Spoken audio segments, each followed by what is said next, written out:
Welcome into another episode of my Dynasty Fantasy Football YouTube. Today, I'm looking at some Dynasty stashes. As always, make sure to subscribe to the channel if you haven't. Let's go. So, the first player, and as usual, I like to start with a higher level player. And Ford is obviously rostered in all Dynasty leagues, but let's take a look. So, in 2024, in 14 games, he had 104 carries, 565 yards, 3 touchdowns, 5.4 yards a carry, and 37 catches for 225 yards. Once again, Ford was the fill-in starter for Nick Chubb. This time it was when Nick Chubb didn't come back in time from his injury to start the season, and Ford played well.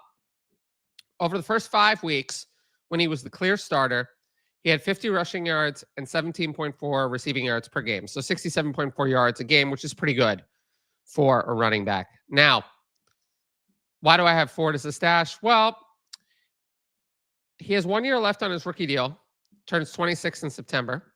The Browns currently have no other relevant running backs on the roster. They have yet to re-sign Nick Chubb. Maybe they'll do that, but they have not done that as of now. So the Browns will draft a running back in the NFL draft, but I do think it may come in the 3rd round. Why do I think that? The Browns have a lot of needs. A lot of people are saying they're going to take Abdul Carter or Travis Hunter at number 2.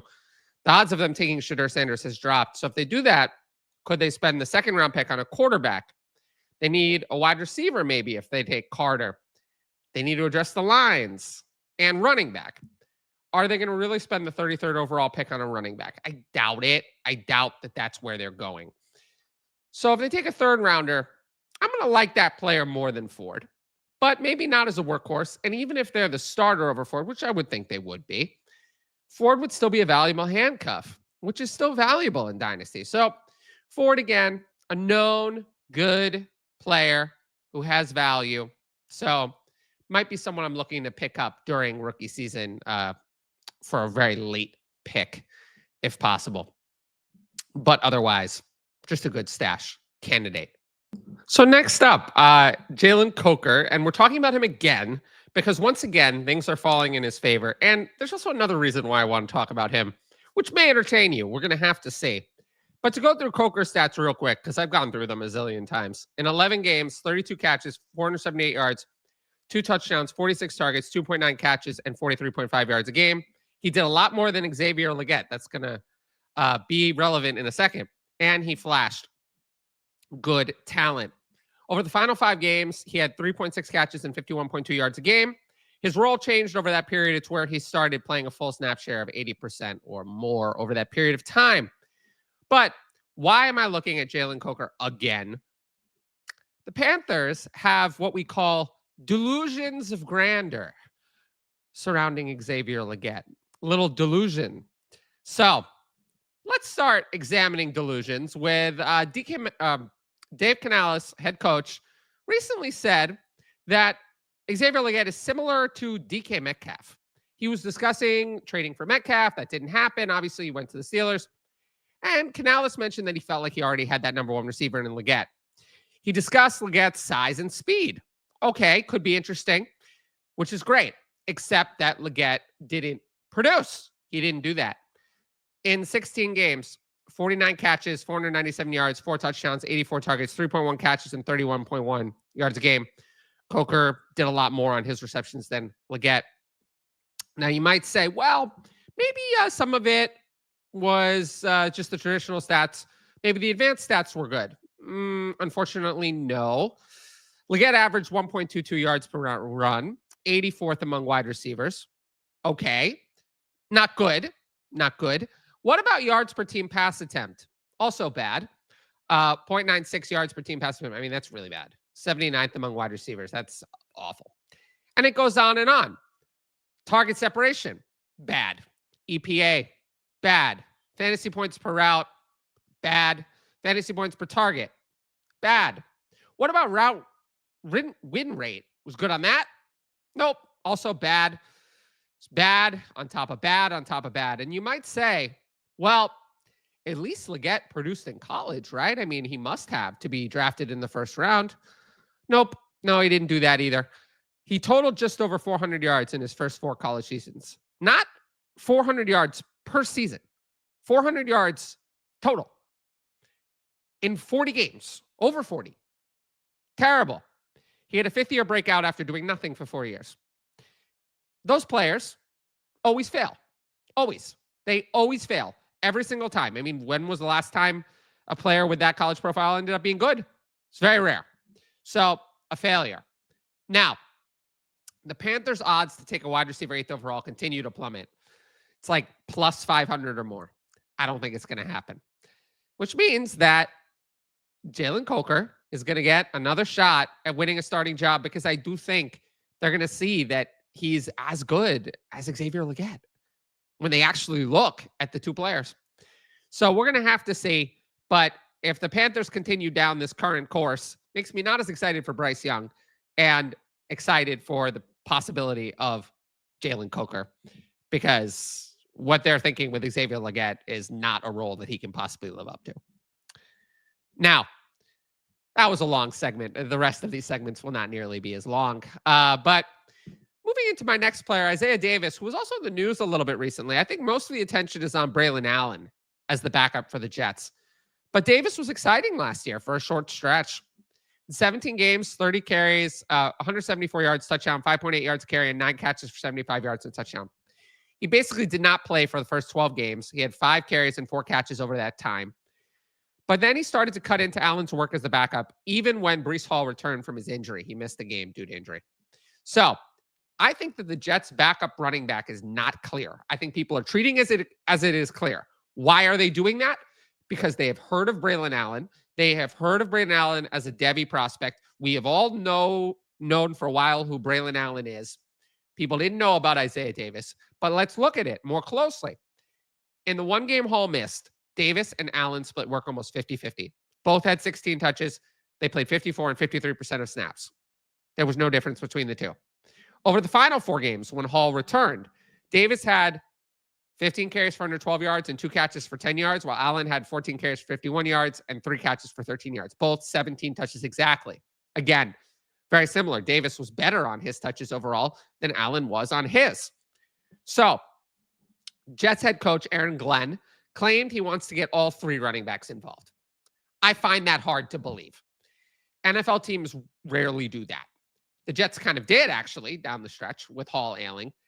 But I will say, Davis looked better than Allen in 2024. They have a 1-round difference in draft capital. Allen was a 4th-round pick. Davis was a 5th-rounder. These draft picks were made by a totally previous regime. The GM fired. The head coach fired. So a 1-round draft capital difference from a previous regime will not hand Allen the backup job by default, right? If Isaiah Davis is better, he'll be the backup. So of the two, Isaiah Davis is free, whereas Braylon Allen still costs something. So for me, that makes Isaiah Davis a really intriguing stash option, especially since he's kind of been forgotten about. Although, maybe people remember him after they read Aaron Glenn's quote. Now, if you like my YouTube content, you should sign up for the Patreon. Right now, I'm offering a 50% discount at all tiers using code TylerYT. You can get my rankings, access to Discord, all my write-ups, direct message fantasy advice, and the ability to ask and advance questions for YouTube videos. Tiers begin at just $5 a month, $250 with that discount. And if you want to know more about Patreon, check out my Why You Should Join the Patreon videos on the channel. I will say, rookie content is in full swing on the Patreon now. I'm doing rookie write-ups now. I'm not maybe going to do every player, but I'll probably do 30, 40 of them. I've already done over 10. So I'm covering rookie content on the Patreon.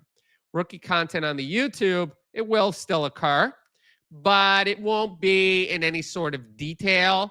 And it's mostly going to be informational, covering just kind of how I feel about the players, less so about trading stuff like that. That'll mostly be on the Patreon. So, if you're interested for detailed help with your rookie drafts, that will only be available for patrons. I will not be doing that elsewhere. So I'll be there every day, helping you through your rookie drafts, live on the clock, trades, etc. And I would love to see more people join. Patreon.com/fantasy advice. You can click the link in the top right corner. And again, it's the main product. So I hope to see more people join. And yeah, I just hope you consider it. With that said, we'll move into my next player. So I'm digging a little deeper for my next player because I just kind of want to talk about Sincere McCormick. He was good for a bit last year. I actually really liked what I saw. Then he got hurt, and when these out of nowhere players get hurt, they get forgotten. But McCormick was actually pretty good. I liked what I saw. In 5 games, 39 carries, 183 yards, 4.7 yards a carry, and 6 catches, 29 yards. If we compare McCormick to Alexander Madison, it was night and day. Alexander Madison looked like just a guy, a low-end backup. McCormick, I'm not saying he looked like a starter, but he looked like, you know, a more middle to high-end backup in his time playing. He really juiced the Raiders' backfield. I mean, Amir Abdullah was playing at times. Think about that. McCormick came in and was significantly better, right? Now, is Sincere McCormick going to be the starter in 2025? No, I'm not saying that. What I'm saying is that a lot of people are just saying Raheem Mostert is the backup. But McCormick was way better last year than Mostert. The Raiders signed Mostert in free agency to a very minimal contract. It's the type of contract you give a free agent. It says that Mostert's going to make the team, but it does not say anything more than that, right? Mostert averaged 3.3 yards a carry playing on the Dolphins in that run scheme. He's 33. I mean, that's 8 years older than McCormick. The Raiders are going to draft a running back in the draft. Whoever that is, it's going to be their starter. It's probably going to be Ashton Jeanty. If it's not, it'll be someone in the second round. They have they have that second round pick at 37 overall. They'll be looking to get a running back there. Could it be Trevion Henderson? Potentially. But it could be an opportunity to get a backup running back. We care about backup running backs. And I feel like everyone is on Raheem Mostert as the backup. And I'm telling you, I think it's Sincere McCormick, or at least it should be. So what's the worst thing? You have nothing to lose. So why not keep him on your roster? Any running back who showed any talent ever should be rostered in Dynasty. If you just use that as a way to play, it gives you a good idea of who should be rostered and who should not. Last player. And this one, Diontae Johnson. Of course, it's possible that Diontae Johnson's career is over. But if somehow he's signed, he could maybe have an impact because he was actually very good in Carolina in 2024. In just the Panthers games, because the rest of it's not relevant, in just those games, 7 games, 30 catches, 357 yards, 3 touchdowns, 58 targets, 4.3 catches, and 51 yards a game. The targets are the most notable thing. 8 targets a game. I mean, they were not very good targets, but he got 8 targets a game, and he was producing. So why am I even talking about Diontae Johnson? I'm not paying for him. I'm not trading for him. But many teams need wide receivers. We know that there's always a shortage in the NFL of wide receivers. And this is not the draft class where there are a lot of starting level wide receivers available. There are some guys I like, but maybe there's, if I'm being generous, 10 players who can come in and be a week 1 starter. That's week 1 top 3 wide receiver on the team. 10 players who can do that. That's a lot, not a lot. The other ones are developmental. You're talking about someone who's got to learn how to play wide receiver in the NFL. So someone like Diontae Johnson could sign after the NFL draft, throw Tyler Lockett in that group, throw Amari Cooper in that group, Keenan Allen. They might sign to a team that strikes out at wide receiver in the draft. Could be interesting. But, you know, I'm not paying for him because there is the risk that his career is over. But if somehow he's dropped, I would definitely add him off waivers at the very least. Just wanted to mention it because he was effective to start 2024. So I've got one Patreon question today. I actually think it's a really good one. So we'll go through that and then close out the video. What is the play? And this is very interesting in terms of stashes. What is the play if you're struggling to move off your low-end bench players for picks? So why do we do dynasty stashes? It's because usually we want to trade them later. It's not because I actually want these players to hold on to them for the fantasy production. It's because I want to find a sell window, right? So you're struggling to do that. Okay. So what are the tricks we can use? First of all, I think people in general just undervalue third and fourth round picks, period. So sometimes you have to accept you can get what you can get. You want to get a second, sometimes you can't do it. So just the idea of targeting third and fourth round picks, just as a general idea, that's the first thing. The second thing, sometimes you have to combine your low end player with something for something else. Now, how do you do that? Well, one thing you can do, sometimes I've seen, is you combine them with a third round pick from this year for a second round pick from the future. Player X plus 308 for 26 second, something like that. People tend to devalue the future picks. And then just in general, targeting picks in the future. You know, might be easier to trade for a 27 third than it is for a third in this year's class. Now, a lot of people are going to say those picks are irrelevant.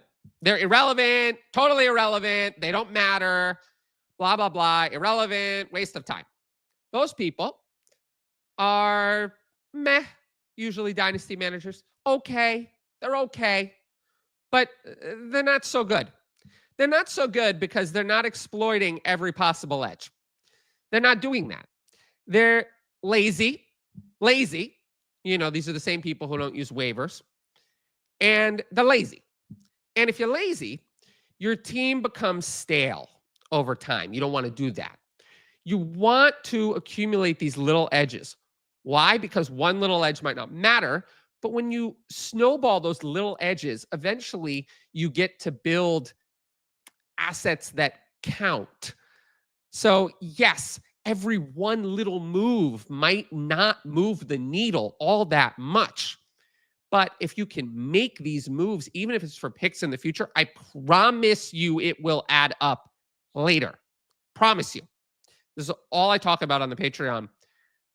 And I promise you, there's a reason, if you look at the teams for my Patreon, you'll see that they're overall a lot better, a lot deeper, and a lot healthier rosters than the rosters that you see on Twitter, X, whatever you want to call it.